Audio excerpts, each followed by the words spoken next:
Good morning, good morning. Let's just shut that window. Get the noise down a bit. I had a late start this morning due to the general lack of patience situation. Oh, enough. Not to mention the lack of will to work situation. But anyway, how are you? We'll go the quick route today. I hope you are well. The reason why we're going the quick route is because I've got a patient at 10 o'clock, which is in precisely 21 minutes. And I got involved in a game of chess. And, you know, a game of chess takes as long as a game of chess takes. You cannot rush it.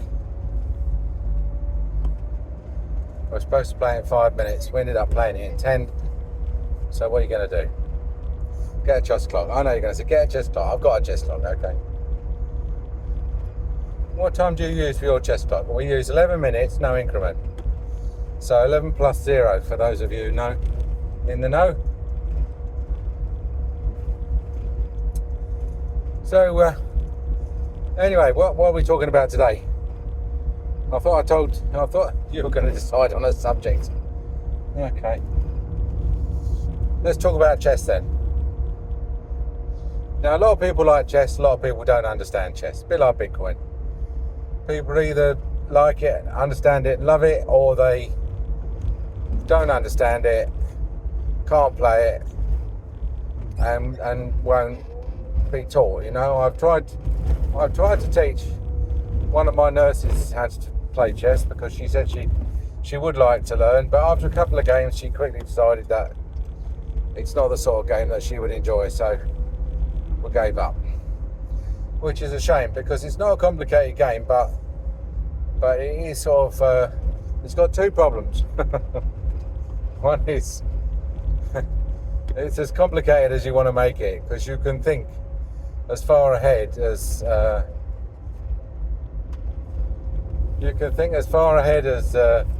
you like, and make as many moves in your head as you like. And also, it's tremendously crushing if you lose. But anyway, I've tried to get my grandchildren playing chess, and I'm pleased to say that the three boys now all will play chess, you know, to varying levels. I mean, the 4-year-old had his first game yesterday, and obviously he's not Garry Kasparov. He's probably one on the FIDE scale, but he had a load of fun. He had a load of fun playing it. And that's the main thing, isn't it, in an early stage? I remember, was it the 1 Minute Manager who said, you know, when you're older and your kids are old enough to help you decorate the house, he said they won't want to, and they'll want to go out and play with their mates, and you'll get upset and stressed about that because they live in the house and they're not helping. But he said, what happened when they were 4-year-olds and they said, like, can I ever go with the roller, Daddy? I help you roll the walls, and you said, no, darling. You know, that's not a job for you. And they went away really disappointed and vowing, in effect, the decorating was not for them, and they're not really going to offer to help again in the future because it's no fun. You might as well let them get covered in paint and paint the load of stuff wrong, but have a load of fun. And then next time you're doing some painting, they'll want to, and they'll get better.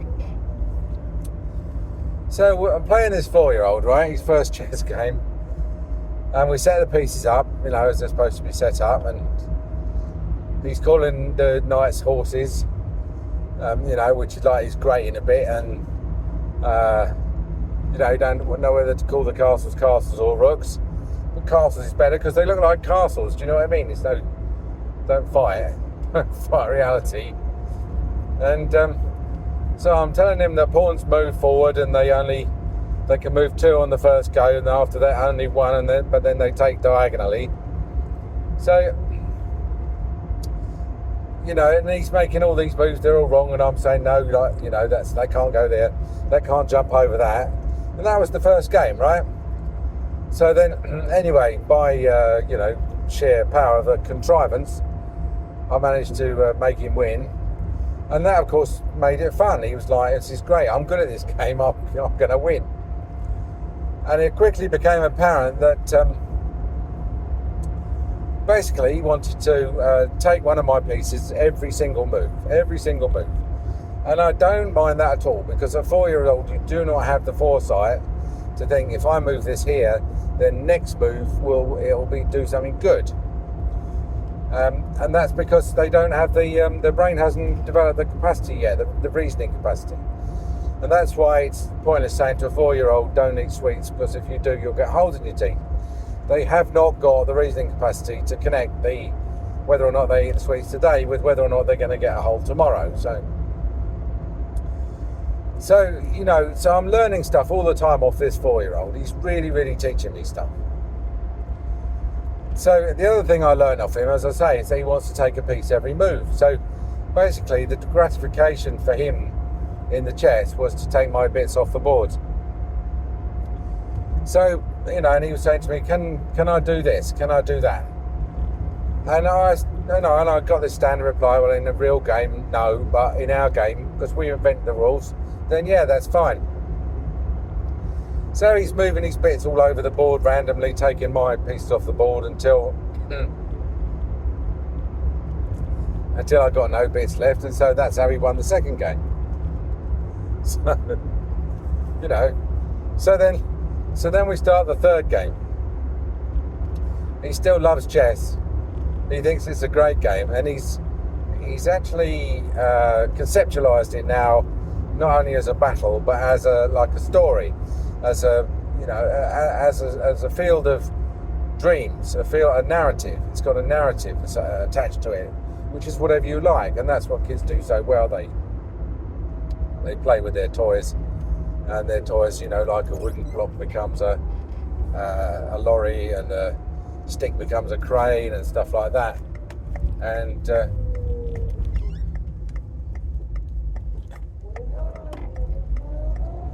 so basically he's teaching me to use my imagination, and not to lose that, the fact that you can impose a story on anything.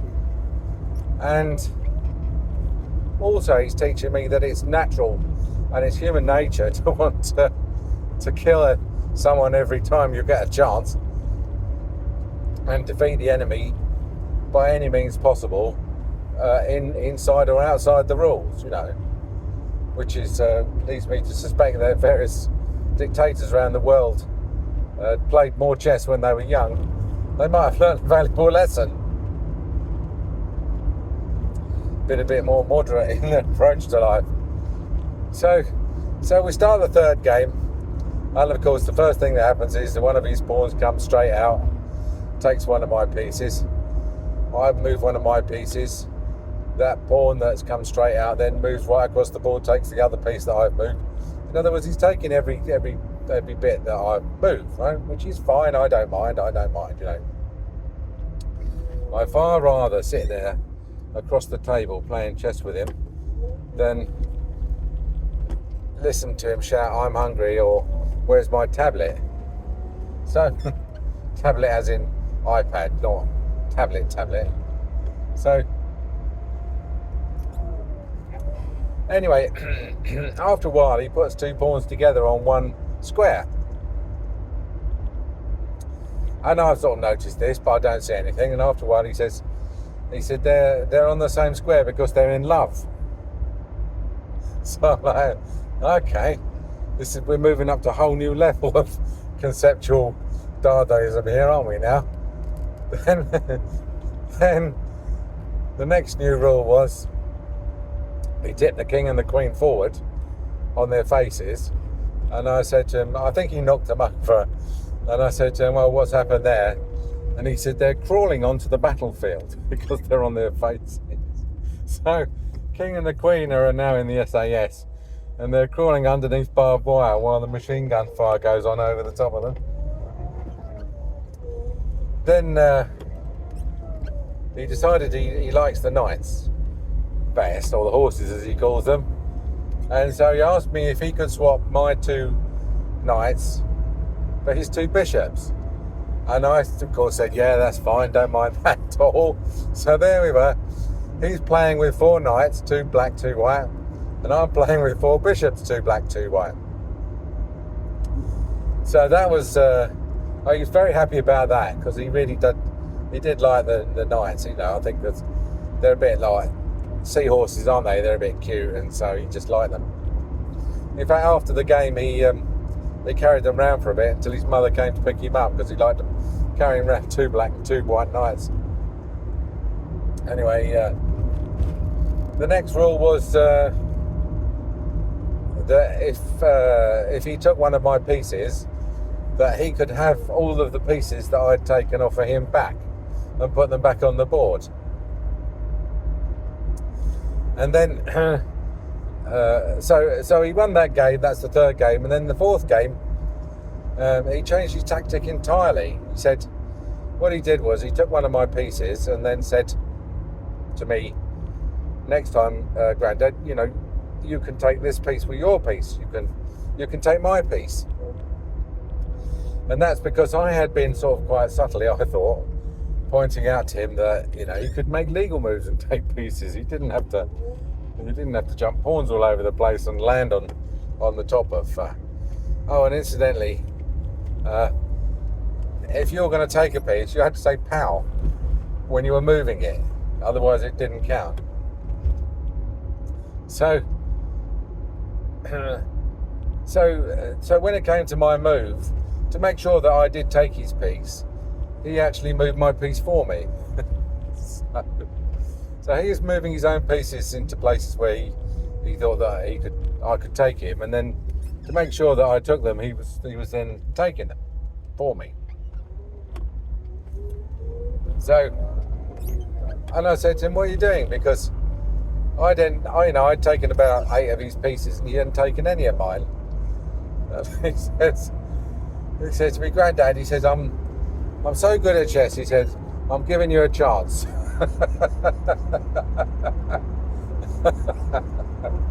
So, he'd won 3 games, and he felt so guilty that I hadn't won a single game that he decided it would only be fair if I won a game. And to make it, to make sure I didn't muck it up, he actually moved my pieces so that I took all his pieces off. So, anyway, we had 4 games of chess then, and I think it was time for tea. But there, you've got a 4-year-old who's just totally thinks chess is the most hilarious game he's ever played in his life, and would play chess in preference to any other sort of what I would call sort of vertical market targeted game, like that one where you put all the faces up and you have to guess what whether they've got blonde hair or dark hair. I can't remember what it's called offhand, but anyway, all this stuff that we could have played, and basically he's very happy in front of a chess set.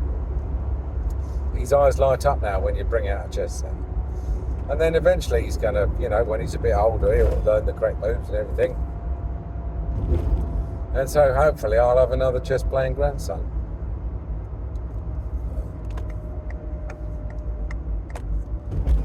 But I think it's great when your grandchildren demonstrate evidence of sort of, the more advanced reasoning. They get more interesting, as I say, as they get older.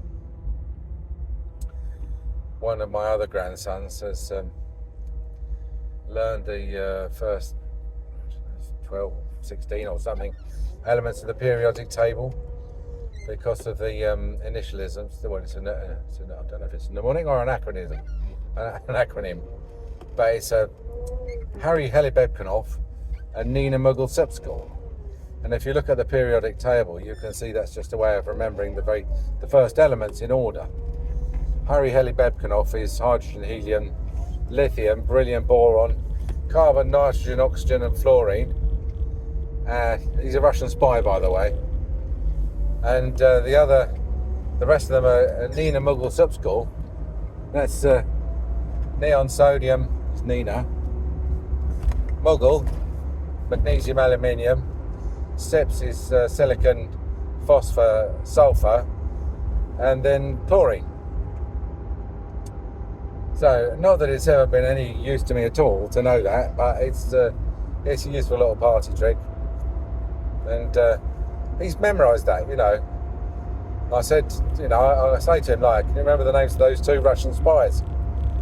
And he said, yes, HeLiBeBCNOF and NeNa MgAlSiPSCl.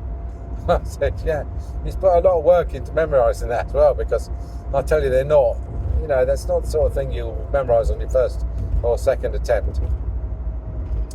And he hasn't done it by looking at a periodic table either. He's done it by asking me to just tell him it again, and after 3 or 4 times, he's got it off, you know. When I corrected him and said, no, you're not quite right, it's SiPSCl. And he hasn't really done it by memorising the elements either, because, I mean, who the hell knows that Na is sodium? It doesn't help, does it? It doesn't help knowing that sodium's the next one in the list if you're looking for a NA. Anyway, so there you go. So obviously, like any grandparent, I'm immensely proud of my grandchildren. But the thing is, my point really in telling you all this today is that you've got to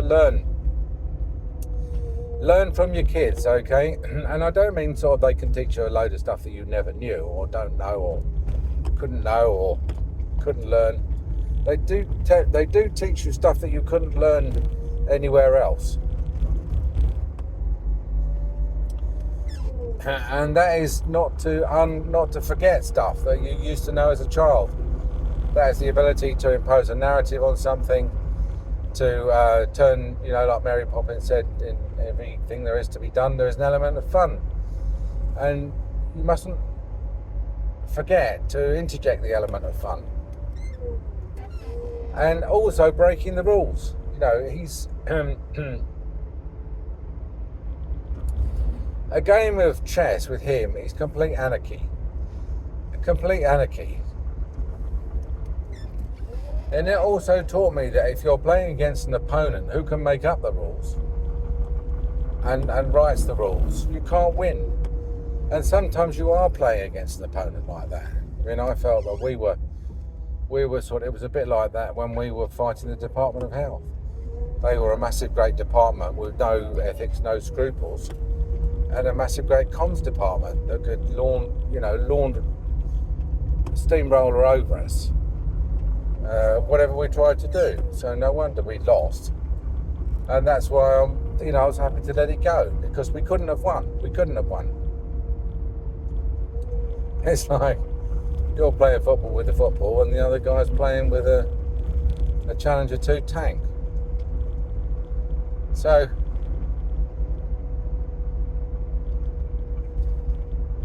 but I really enjoyed that game, and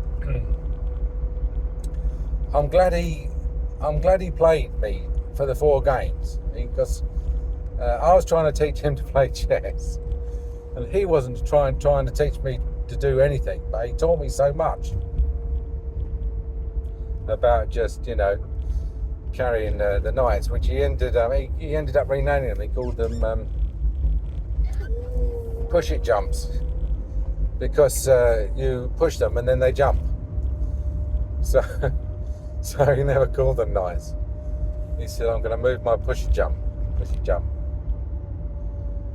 And it must be great. It must be great to live in that world, I mean, confusing in some ways, because the world is a rules-based order, and you don't know so many of the rules.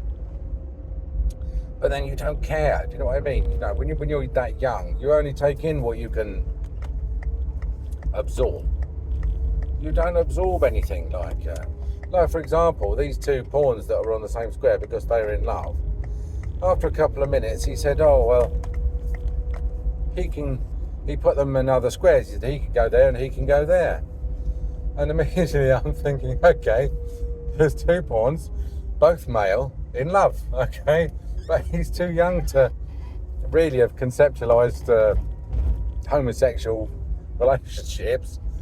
He just is in the habit of calling everything he, I suppose. Oh. Institutionalised sexism.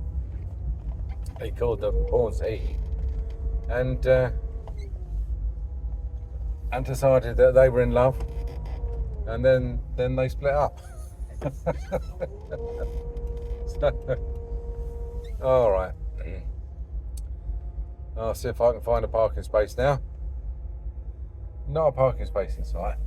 I'll have to park out the front. Right, lovely. In I go. Nice to talk to you. I'll talk to you soon. Bye.